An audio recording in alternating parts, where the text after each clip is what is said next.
Kundadam PAP வாய்க்காலுக்கு உரிய தண்ணீர் கேட்டு 500க்கும் மேற்பட்ட விவசாயிகள் கோவை தாராபுரம் புறவழிச்சாலையில் சாலை மறியல் போராட்டத்தில் ஈடுபட்டு வருகின்றனர். இதனால் அங்கு போக்குவரத்து பாதிக்கப்பட்டிருக்கக்கூடிய நிலையில் கள விவரங்களை நம்முடைய செய்தியாளர் காஜா மைதீனிடம் கேட்கலாம். காஜா மைதீன், முழு விவரங்கள்.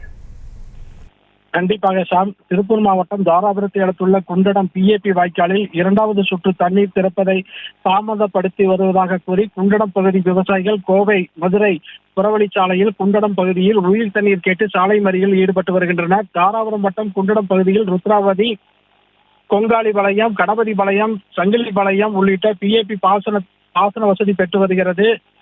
மார்ச் 27ஆம் தேதி முதல் சுற்று தண்ணீர் திறக்கப்பட்ட நிலையில் 2வது சுற்று தண்ணீர் தற்போது வரை திறக்கப்படவில்லை. முதல் சுற்று தண்ணீரை நம்பி பயிர் செய்த விவசாயிகள் தொடர்ந்து பயிருக்கு தண்ணீர் பாய்ச்ச முடியாமல் பயிர்கள் கருகி வருவதாக தெரிவிக்கின்றனர்.